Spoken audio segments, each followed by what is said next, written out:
স্নেহের 2024 সালের নতুন বছরের ষষ্ঠ শ্রেণীর ছাত্রছাত্রী বন্ধুরা, আশা করি তোমরা সবাই ভালো আছো।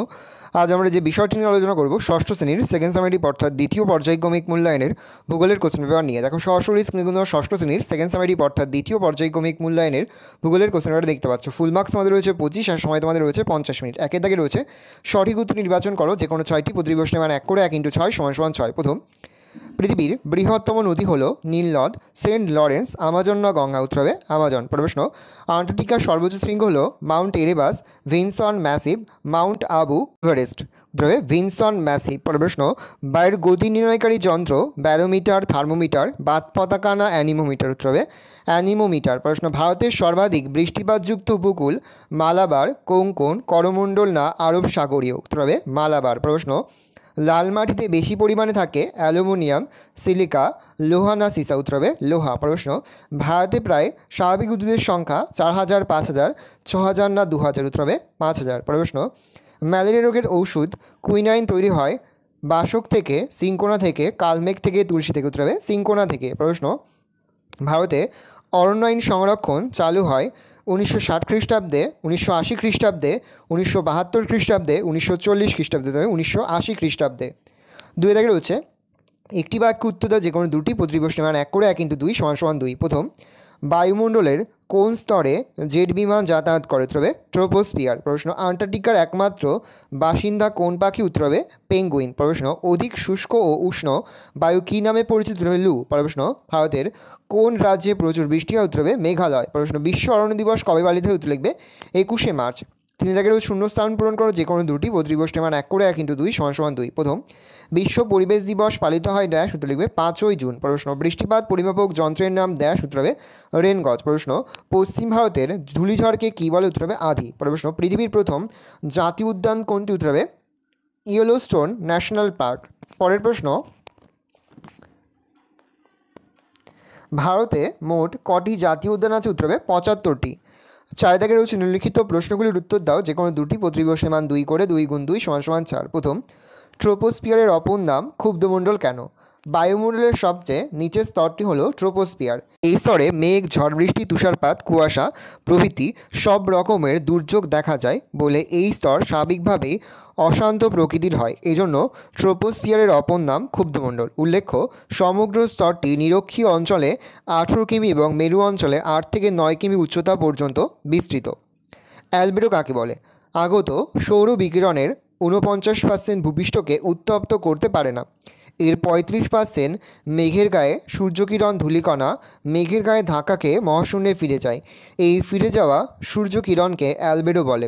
পরে পশ্চিমী ঝঞ্ঝা বলতে কী বোঝো? উত্তর লিখবে শীতকালে ভারতের স্থলভাগের ওপর দিয়ে শীতল শুষ্ক উত্তর পূর্ব মৌসুমী বায়ু প্রবাহিত হয়।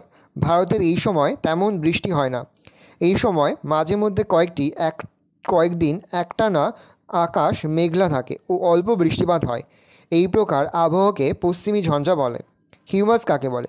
বিভিন্ন উদ্ভিদ ও প্রাণীর দেহাবশেষ মাটির ওপরের স্তরে সঞ্চিত হয়ে বিভিন্ন সূক্ষ্ম জীবাণুর দ্বারা বিয়োজিত হয়ে এক ধরনের কালো রঙের মাটি সৃষ্টি হয়। একে হিউমাস বলে। এই মাটি খুব উর্বর হয়। অভয়ারণ্য কাকে বলে?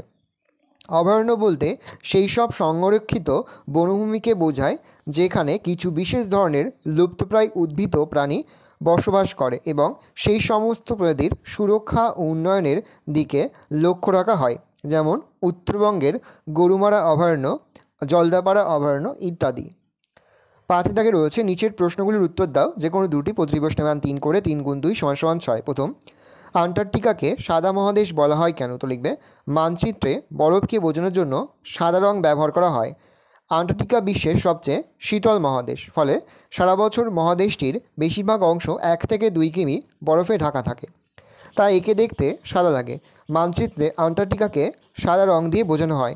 এই সকল কারণে একে সাদা মহাদেশ বলা হয়। পরের প্রশ্ন, উচ্চতা বাড়লে বায়ু চাপ কমে যায় কেন? উচ্চতা বৃদ্ধি পেলে বায়ুর চাপ কমতে থাকে। প্রায় প্রতি 900 ফুট উচ্চতায় বায়ুর চাপ 34 মিলিবার কমে যায়। উচ্চতা বাড়লে 1 বায়ুস্তরের গভীরতা কমে, ফলে বায়ু চাপমুক্ত হয় এবং বায়ু চাপ কমে। 2 বায়ুর ঘনত্ব কমে যাওয়ায় বায়ু চাপ কমে যায়। পরে হচ্ছে মাটি সংরক্ষণের উপায়গুলি কী কী? মাটি সংরক্ষণের উপায়গুলি নিম্নলিখিত। 1 পশুচারণ নিয়ন্ত্রিত মাত্রায় করা উচিত। 2 মাটির বেশি গভীরে খনিজ সম্পদ আরোহণ বন্ধ করা। 3 গাছ কাটা বন্ধ করা উচিত। 4 বৃক্ষরোপণ করা। 5 বেশি ঢালযুক্ত অঞ্চলে বাড়িঘর নির্মাণ বন্ধ করা। পর হচ্ছে বিশ্ব উষ্ণায়ন কাকে বলে? যানবাহন ও শিল্প কারখানা থেকে নির্গত বিষাক্ত বাতাস বা বিষাক্ত গ্যাস বাতাসে মিশে পৃথিবীর চারিদিকে একটি আবরণ তৈরি করেছে, ফলে পৃথিবীতে তৈরি হওয়া তাপ পৃথিবীপৃষ্ঠ থেকে বাইরে বেরিয়ে যেতে পারছে না। পৃথিবীর তাপমাত্রা বেড়েই চলেছে। এই ঘটনায় বিশ্ব উষ্ণায়ন নামে পরিচিত। গত 1 দশকে পৃথিবীর তাপমাত্রা প্রায় 3 ডিগ্রি সেন্টিগ্রেড বেড়েছে। বলছে বন্যপ্রাণী কীভাবে সংরক্ষণ করা যায়? 1 অভয়ারণ্য, জাতীয় উদ্যান, সংরক্ষিত বন প্রভৃতি বাসভূমি তৈরি করা। 2 চোরা শিকার বন্ধ করা। 3 অরণ্যে বন্যপ্রাণীদের উপযুক্ত পানীয় জল ও খাদ্যের যোগানের ব্যবস্থা করা। 4 গাছ কাটা বন্ধ করা। 5 বন্যপ্রাণী আইন কঠোরভাবে মেনে চলা ও জনসচেতনতা গড়ে তোলা। 6 থেকে রয়েছে নিচের প্রশ্নগুলির উত্তর দাও, যে কোনো একটি প্রশ্নের মান 5। এখানে বেশ কয়েকটি প্রশ্ন দেওয়া রয়েছে, তার মধ্যে থেকে যে কোনো একটি প্রশ্নে তোমাদের উত্তর করতে। প্রথম, চিত্রসহ শৈলক্ষেপ বৃষ্টিপাত আলোচনা করো। উত্তর দেখে নাও। বায়ু জলভাগের ওপর দিয়ে প্রবাহিত হওয়ার সময় প্রচুর পরিমাণে জলীয় বাষ্প সংগ্রহ করে। এই জলীয় বাষ্পপূর্ণ বায়ুপ্রবাহের গতিপথে কোনো পর্বত আড়াআড়িভাবে অবস্থান করলে ওই বায়ু পর্বতের গা বেয়ে ওপরে উঠে যায় এবং সেখানে শীতল ও ঘনীভূত হয়ে পর্বতের প্রতিবাদ ঢালে যে বৃষ্টিপাত ঘটায় তাকে শৈলক্ষেপ বৃষ্টিপাত বলে। শৈল মানে পাহাড়। ওই বায়ু যখন পর্বত অতিক্রম করে বিপরীত দিকে অর্থাৎ অনুপাত ঢালে পৌঁছায় তখন তাতে জলীয়বাষ্প কমে যাওয়ার জন্য বৃষ্টিপাত বিশেষ হয় না। এইরূপ স্বল্প বা প্রায় বৃষ্টিহীন অঞ্চলকে বৃষ্টিছায়া অঞ্চল বলে। ভারতের হিমালয় পার্বত্য অঞ্চল ও সংলগ্ন অংশে শৈলক্ষেপ বৃষ্টিপাত হয়। চিত্র দেখে নাও। এই চিত্র তোমাদের কিন্তু আঁকতে হবে। চিত্রটা আঁকলেই তোমরা কিন্তু ফুল মার্কসটা পাবে। পরে হচ্ছে খুবই গুরুত্বপূর্ণ, বায়ুমণ্ডলের স্তরবিন্যাসের সংক্ষিপ্ত পরিচয় দাও। ভালো করে দেখে নাও। প্রথম পয়েন্ট করবে ট্রোপোস্ফিয়ার। দেখো আমি আর মুখে বলছি না, আমি আস্তে আস্তে কল ডাউন করছি, তোমরা কিন্তু অবশ্যই ভিডিওটা থামিয়ে বা স্ক্রিনশট নিয়ে কিন্তু সম্পূর্ণ তোমাদের খাতে নোট ডাউন করে নেবে। পরের পয়েন্ট করবে স্ট্র্যাটোস্ফিয়ার। পরের পয়েন্ট করবে মেসোস্ফিয়ার। পরের পয়েন্ট করবে থার্মোস্ফিয়ার। পরের পয়েন্ট করবে এক্সোস্ফিয়ার। ভালো করে দেখে নাও। পরের প্রশ্ন, পশ্চিমবঙ্গের সুন্দরবনের লবণাক্ত মাটিতে ম্যানগ্রোভ উদ্ভিদ ভালো হয় কেন? খুবই গুরুত্বপূর্ণ একটা প্রশ্ন, উত্তরটা দেখে নাও। এই রয়েছে টোটাল তোমাদের সেকেন্ড সামেটিভ অর্থাৎ দ্বিতীয় পর্যায়ক্রমিক মূল্যায়নের ষষ্ঠ শ্রেণীর ভূগোলের কোশ্চেন পেপার। ভালো তোমার কোশ্চেনটা দেখে নাও। আশা করি ভিডিওটা ভালো লেগেছে। ভিডিওটা ভালো লাগলে ভিডিও লাইক করে থাকলে ভুলবে না। আর আমার চ্যানেল নতুন হওয়া লাল কালার সাবস্ক্রাইব প্রেস করে পাশে বেল আইকন প্রেস করে যখন নতুন করে ভিডিও আপলোড করি সবার ফার্স্ট নোটিফিকেশন তোমরা পেয়ে যাও। আর এই ভিডিওটি তোমার বন্ধু বান্ধবী আত্মীয় স্বজন সবার মধ্যে কিন্তু অনেক শেয়ার করে দেওয়ার বছর ষষ্ঠ শ্রেণীতে পড়ছে। আমরা কিন্তু ইতিমধ্যে ষষ্ঠ শ্রেণীর প্রতি বিষয় সিলেবাস, প্রশ্নকার এবং নমুনা প্রশ্নপত্র কিন্তু আপলোড করে দিয়েছি। তোমরা যদি এখনও পর্যন্ত সেই ভিডিওগুলো না দেখে থাকো, ভিডিওগুলো কিন্তু তাড়াতাড়ি দেখে নাও। তোমাদের সকলকে জানাই আগাম পরীক্ষার অনেক শুভেচ্ছা এবং অভিনন্দন। একেবারে ভিডিও শেষে স্ক্রিনে তোমরা একটা প্লেলিস্ট দেখতে পারবে, তার উপরে ক্লিক করলেই সমস্ত ভিডিওগুলো কিন্তু তোমরা পর দেখে নিতে পারবে। তাহলে তোমরা কোশ্চেনটা দেখে নাও।